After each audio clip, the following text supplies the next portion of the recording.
জানিয়ে দেব এই মুহূর্তে হাতে পাওয়া সর্বশেষ গুরুত্বপূর্ণ আপডেট বাংলা সংবাদ। শুরুতেই থাকছে ডক্টর ইউনূসকে হত্যার হুমকি, আদালতে মামলা। অন্তর্বর্তী সরকারের প্রধান উপদেষ্টা ডক্টর মোহাম্মদ ইউনূসকে হত্যার হুমকি এবং মানহানিকর অভিযোগে পটুয়াখালীর কলাপাড়ায় মাসুম বিল্লাহ নামের এক যুবকের বিরুদ্ধে মামলা হয়েছে। বৃহস্পতিবার কলাপাড়া চৌকি আদালতের সিনিয়র জুডিশিয়াল ম্যাজিস্ট্রেট আশিস রায় এই নির্দেশনা দেন।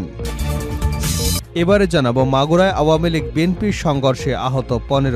মাগুরার শ্রীপুর উপজেলার সবদালপুর বাজারে আওয়ামী লীগ এবং বিএনপির মধ্যে সংঘর্ষের ঘটনা ঘটেছে।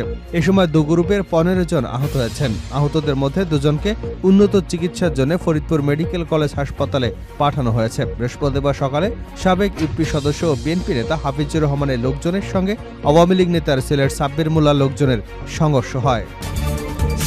জানাবো ছাত্রদলের দুই নেতাকে চর থেকে হাত পা বাঁধা অবস্থায় উদ্ধার। চট্টগ্রামের রাউজানে ছাত্রদল নেতাকে তুলে নিয়ে মারধরের পর মৃত ভেবে নদীর চরে ফেলে গেছে দুর্বৃত্তরা। স্থানীয়রা আহত অবস্থায় তাদের উদ্ধার করে চট্টগ্রাম মেডিকেল কলেজ হাসপাতালে ভর্তি করিয়েছেন। বৃহস্পতিবার বিকাল ৩টায় নোয়াপাড়া ইউনিয়নের কচুখাইন গ্রামের বাঁধের মুখের চর থেকে হাত পা মুখ বাঁধা অবস্থায় তাদের উদ্ধার করা হয়। এর আগে সকাল ১১টায় নোয়াপাড়া ইউনিয়ন পরিষদ কার্যালয়ের সামনে থেকে তাদের অপহরণ করে দুর্বৃত্তরা। জানিয়ে দেব শেখ হাসিনাকে ফিরিয়ে এনে বিচারের মুখোমুখি করা উচিত ডক্টর ইউনূস। ছাত্র জনতার গণঅভ্যুত্থানে ক্ষমতাচ্যুত হয়ে ভারতে আশ্রয় নেওয়া বাংলাদেশের সাবেক প্রধানমন্ত্রী শেখ হাসিনাকে দেশে ফিরিয়ে এনে বিচারের মুখোমুখি করা উচিত বলে মন্তব্য করেছেন অন্তর্বর্তী সরকারের প্রধান উপদেষ্টা ডক্টর মোহাম্মদ ইউনূস। এদিকে গত এক সপ্তাহে রিজার্ভ বেড়েছে $১৯ কোটি। এক সপ্তাহের ব্যবধানে দেশের নিট রিজার্ভ বেড়েছে $১৯ কোটি। একই সাথে গ্রস রিজার্ভ বেড়েছে $১৫ কোটি। বৃহস্পতিবার প্রকাশিত বাংলাদেশ ব্যাংকের প্রতিবেদন থেকে এসব তথ্য জানা গেছে। এবং সর্বশেষ জানাবো রাস্তা থেকে তুলে নিয়ে গৃহবধূকে সংঘবদ্ধ ধর্ষণ। কুমিল্লার বড়ুরা মাদ্রাসা থেকে ভাগ্নি এবং ভাতিজিকে নিয়ে বাড়ি ফেরার পথে এক গৃহবধূকে রাস্তা থেকে তুলে নিয়ে সংঘবদ্ধ ধর্ষণের অভিযোগ উঠেছে ৩ বন্ধুর বিরুদ্ধে।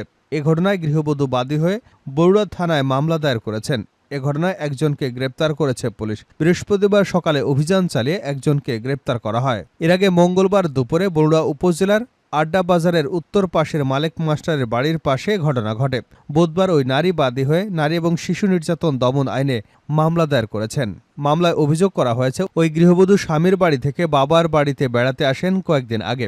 ওই গৃহবধূর বাবার বাড়িতে থাকার সুবাদে আড্ডা এলাকায় অবস্থিত আল জামিয়াতুল আরাবিয়া মাদ্রাসায় পড়ুয়া তার ভাইয়ের মেয়ে এবং বোনের মেয়েকে মাদ্রাসায় দিয়ে যেতেন, আবার বাড়িতে নিয়ে যেতেন। মঙ্গলবার দুপুরে শিশু দুটিকে নিয়ে মাদ্রাসা থেকে ফিরছিলেন গৃহবধূ। এই সময় আড্ডা বাজারের উত্তর পাশে মালেক মাস্টারের বাড়ির পাশে সড়কে অটোরিকশার জন্য অপেক্ষা করছিলেন তিনি। তার দাঁড়িয়ে থাকা অবস্থায় অভিযুক্ত ৩ বখাটে এসে ওই নারীকে তার নাম পরিচয় জিজ্ঞেস করেন। পরে তার সঙ্গে থাকা 2 শিশুকে চকলেটের লোভ দেখিয়ে দূরে সরিয়ে দেন বখাটেদের একজন।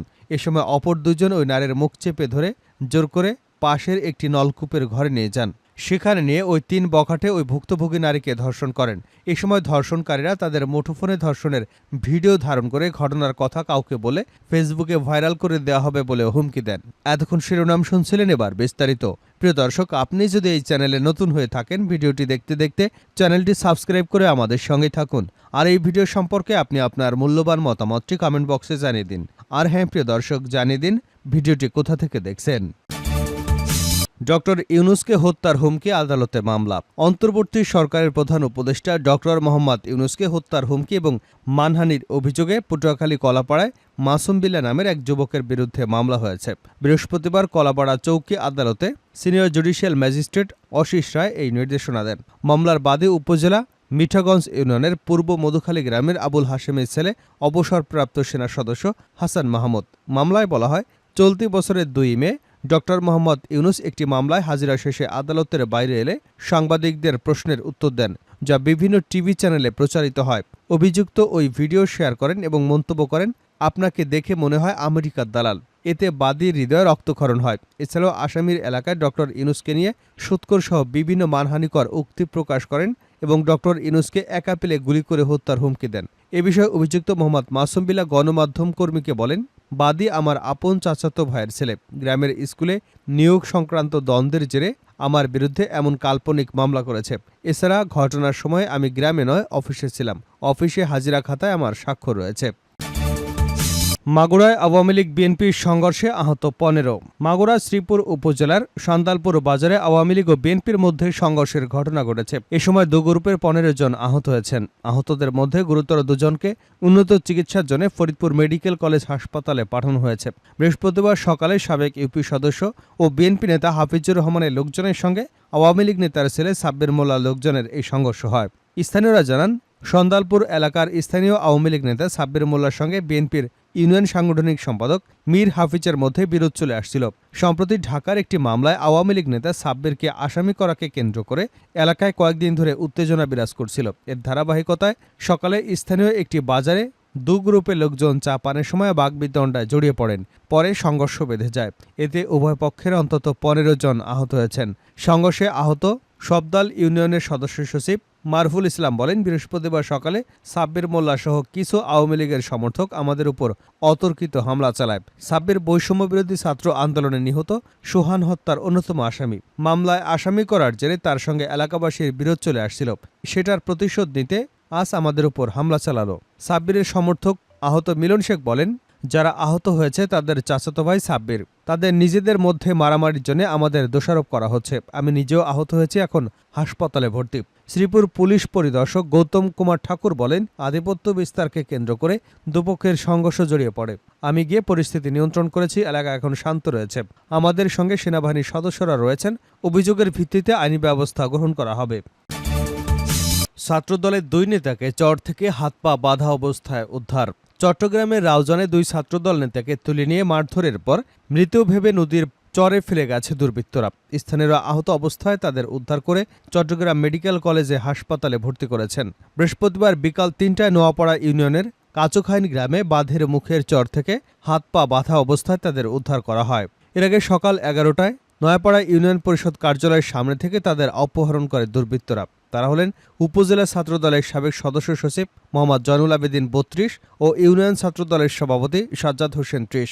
জয়নালের বাড়ি নোয়াপাড়া ইউনিয়নের নিরামিষ পাড়ায় এবং সাজ্জাদের বাড়ি কচুখাইন গ্রামে। মূলত রাজনৈতিক কারণে তাদের অপহরণের ঘটনা ঘটেছে বলে দাবি করেছেন বিএনপি নেতারা। তারা দুজন উত্তর জেলা বিএনপির আহ্বায়ক গোলাম আকবর খন্দকারের অনুসারী বলে জানা গেছে। তাদের অপহরণ করে মারধরের অভিযোগ উঠেছে বিএনপির ভাইস চেয়ারম্যান গিয়াসউদ্দিন কাদের চৌধুরীর সমর্থকদের বিরুদ্ধে। চমেক হাসপাতালে চিকিৎসাধীন জয়নাল আবেদিন সোহেল কালবেলাকে জানান, আজ সকাল ১১টায় নোয়াপাড়া ইউনিয়ন পরিষদ কার্যালয়ে যান তিনি। সেখানে ১০ থেকে ১৫ জন ছেলে অস্ত্রশস্ত্র সহ তাদের জিজ্ঞাসা করেন তিনি খন্দকার গ্রুপ কেন করেন।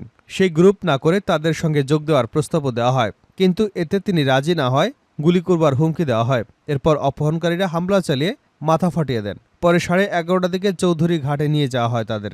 সেখানে বিএনপি নেতা গিয়াসউদ্দিন কাদের এবং তার ছেলে শামির ও দুবাইয়ের মাফিয়া ডন জসিমের সঙ্গে ফোনে কথা বলেন অপহরণকারীরা। তারা সবাই গুলি করবার নির্দেশ দেন। জয়নুল আবেদিন সোহেল কালবেলাকে বলেন, আমাদের গ্রুপের লোকজন আমাদের খোঁজা শুরু করে দেয়। তখন তারা আমাদের চোখ মুখ এবং হাত পা বেঁধে একটি নৌকায় তুলে দেয়। ওই মাঝে আমাদের একটি চরে নিয়ে ফেলে রাখে। এরপর আমাদের কখন উদ্ধার করা হয়েছে তাও জানি না। আমার সঙ্গে তাদের কোনো পূর্বশত্রুতা ছিল না। আমি এ ঘটনার অবশ্যই আইনি ব্যবস্থা নেব। আহত ছাত্রদল নেতা মোহাম্মদ জয়নাল আবেদিনের বাবা শওকত হোসেন বলেন, অপহরণকারীরা এলাকার চিহ্নিত সন্ত্রাসী। তার ছেলেকে তুলে নিয়ে যাওয়ার পর মুক্তিপণ চেয়েছিল। টাকা না দেওয়ায় পিটিয়ে জখম করে মেরে ফেলতে চেয়েছিল। রাউজান উপজেলা বিএনপির আহ্বায়ক জসিমউদ্দিন বলেন, ছাত্রদলের ২ নেতাকে রাজনৈতিক প্রতিপক্ষ নেতার নির্দেশে তুলে নিয়ে মারধর করা হয়েছে। এই হামলায় জড়িত সন্ত্রাসীদের দ্রুত গ্রেপ্তার করতে হবে।